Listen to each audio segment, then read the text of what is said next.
Hello and welcome to another episode of FinTech Focus TV with me, Toby Babb. We are here in London today at the Summit for Wealth Management, and I'm with Robert from Knadel Solutions. Robert, how are you? Yeah, very well, thanks. Yourself? Listen, very good, very good. Thanks so much for coming on. Not at all. You've taken one of the star slots already today and introducing a little bit more about Knadel Solutions, the industry in general. We've had a good chat beforehand and hearing a little bit about what you're doing, so I'd love to dive into that a little bit more. Yep.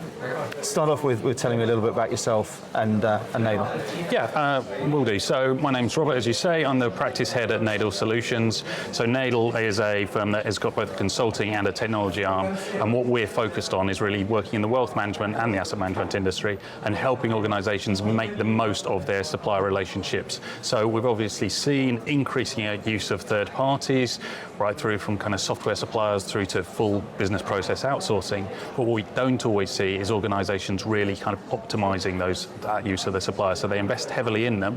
What we're keen to do is help them as best we can through both consulting and technology achieve the outcomes that they intended when they entered into those relationships. I think that's such an important aspect of it as well, isn't it? Because we see, you know, these. Quite often I see it with any sort of software industry or services industry, where you go in there, you've gone through a huge vendor selection, you choose the product, and the implementation of the product and the follow-up support of that product doesn't necessarily get everything out of the investment.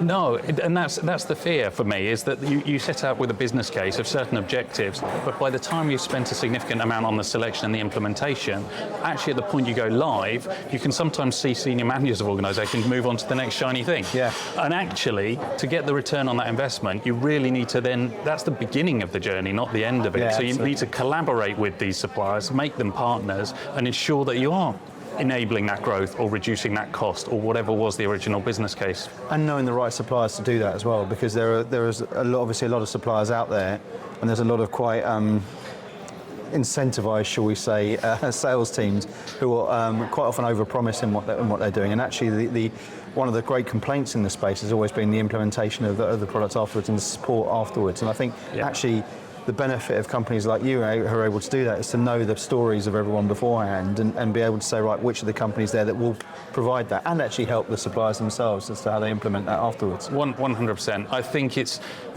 what we try and do is help organisations quickly have a kind of a mature approach to finding the vendors that are right for them. Yeah. And that isn't always by running a kind of a 1,200 person RFP with all these questions. Yeah. What it actually is in reality is having some SME insight into the industry, finding the right vendors, and then enabling a kind of grown-up conversation as to what is the right fit for you as an organisation. And as you say, then actually converting that into a sort of a productive relationship going forwards. We mentioned before you had the star turn this morning and went out there and were talking a little bit about the business and the space. But I think this is a great event. There's been some really interesting stuff that's come through. Tell me some of the things that you or what you want people to have taken away from your conversation this morning. Well, star turns are nicely phrased. Yeah, I hope people enjoyed it. I think what I'd take away is we heard at the very beginning that wealth management is a really big growth opportunity. Yeah. And we all know it is, but we all know there's a lot of competition. Yeah. So in order to win in that space, you need to be building a kind of an operating model, a platform that means you can grow profitably and you can achieve your objectives, whether it be through selecting the right vendors, whether it might be integrating different organisations as you're growing through acquisition, as well as growing through organic growth. I think what I'd like to people to take away is, as part of enabling that scalable platform, you have to ensure that you partner with the right people, that you do it sensibly, you implement it effectively, and you manage it well. And especially as you see more of the innovative stuff that we've touched upon today. Yes, there's FinTechs, yes, there's AI, there's all these exciting things, but you don't want to take a misstep in who you're selecting, because actually it's going to be pivotal to your structure. You want to have a robust basis to enable your growth strategy. It's interesting you say that, because I think that I've spent the last 25 years in the recruitment space, and everyone in there will want to make the best selection of the right people, the right talent for their business. But it's not foolproof. Yeah. No matter what process goes in, no matter which company you are, it's never foolproof to selecting the right person. And I kind of figure it's a similar sort of thing in the supplier space, where you can go in there with all the best intentions, but sometimes that chemistry of the two things that you're doing. And you used words earlier on, subject matter experts. That expertise and the benefit that's brought from that is all about having seen people make the wrong choices, having looked at it, and being able to look at it from both sides and almost matchmake that sort of relationship, right? So I talked about three things in my speech. I talked about solving for the need, be really clear what you want these organisations to do. Yeah. The next one is select a partner, and the emphasis was on the word partner. Yeah, absolutely. It's not all about focusing purely on capabilities and cost. It's actually, because that's out of the window after 6 months or a year. It's about selecting a partner that you've got a cultural fit with, that you can collaborate with, and will help you on your journey 2 years, 3 years, 4 years, 5 years on, because they will continuously improve, you will continuously improve, and it can be mutually beneficial. So that's a real focus. But it comes with the putting the framework together to enable that. One of the things I quoted was we did a survey last year. In terms of people working with these organisations, we found that they just don't have the oversight. I think one in three said they can't manage the risks of their suppliers. A similar number don't know the costs of all their supplier universe, and I think 15% said they had the right tools and data to oversee them properly. Like, if you don't have visibility, how can you manage them and how can you collaborate? Only 15% of people in the space have that sort of visibility. Yeah, and I said at the beginning we do consulting, and we do technology, and on the technology side we have a tool called Supplier Vision, which is about helping organisations have that holistic view of their suppliers. You can manage the contracts, you can manage the commercials, you can manage issues, you can manage change, but crucially you have a single view, and then you as a company and your board can make informed decisions based upon that about your supplier universe and how it enables where you're trying to get to. We've seen a bit of a trend over recent years of consulting businesses bringing tech solutions and vice versa, actually, with some more consulting and professional services elements to what people are doing in the space. Talk to me about how that's merged and how that becomes effective for you to have both of those arms. Yeah, so they obviously complement one another, but they operate independently. So from a consulting perspective, as I said, I'm the practice head there.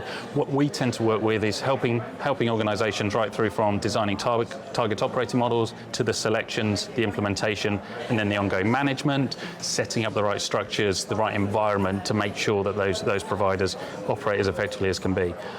One of the things, as I alluded to, is quite often people don't have the right governance and oversight of those suppliers. So one of the recommendations might be a tool such as Supplier Vision. And then Supplier Vision is this enabler to give that kind of much better kind of visibility of your suppliers, much more understanding of the implications on your business from a cost perspective, from a risk perspective, that not only helps you manage them better, but manage risk better and comply with regulatory obligations.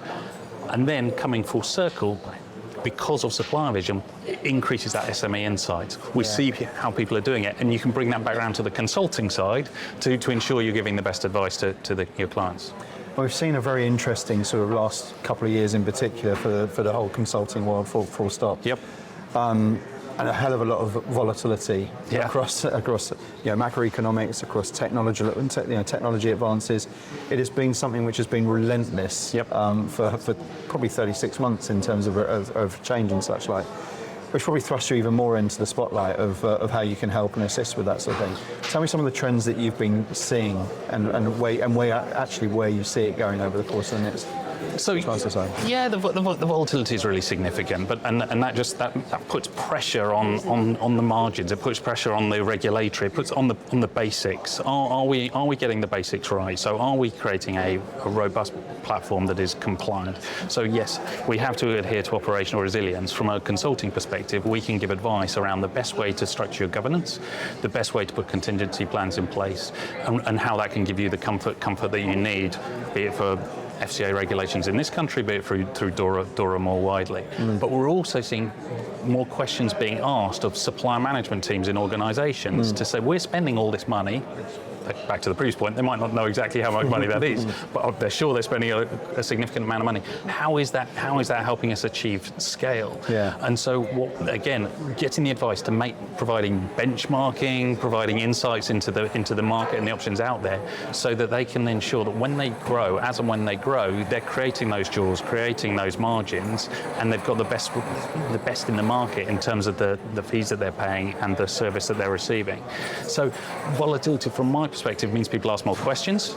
The more questions that they ask, the more that we can help them find the answers to those questions to set them up. Absolutely. I think, it comes back down to those three letters of SME, doesn't it, in terms of where you're at. So, and I guess that's about competition. There's a lot of people who've been fairly generic over the years, but you're a little bit more focused, aren't you? A little bit more focused and a little bit more grey-haired. So what we're trying to position ourselves is we're focused on wealth managers, plus asset managers and asset owners. Yeah.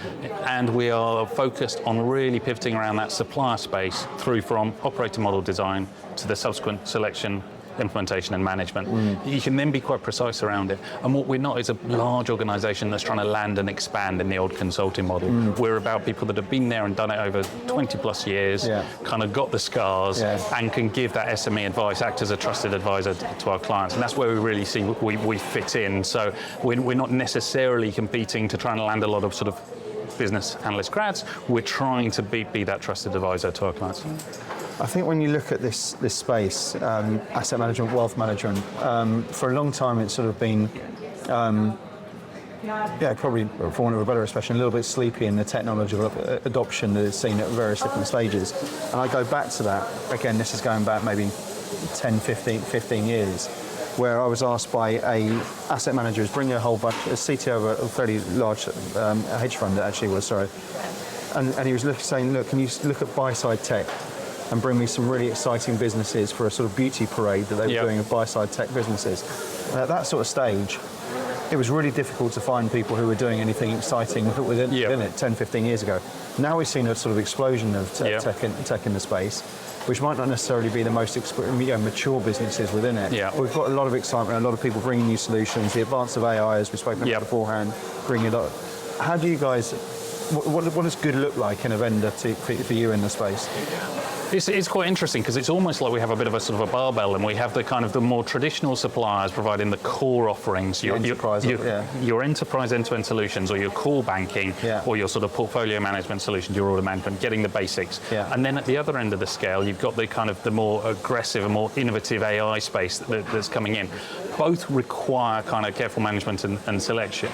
I think on the more kind of the innovative side, if you come back to the AI, one of the questions asked of me during the speech was what do you think about selection of FinTechs? I said, I'm not sitting here saying, keep away from these organisations because they don't tick a box in terms of their turnover or their headcount or have a kind of a binary chop on the selection process.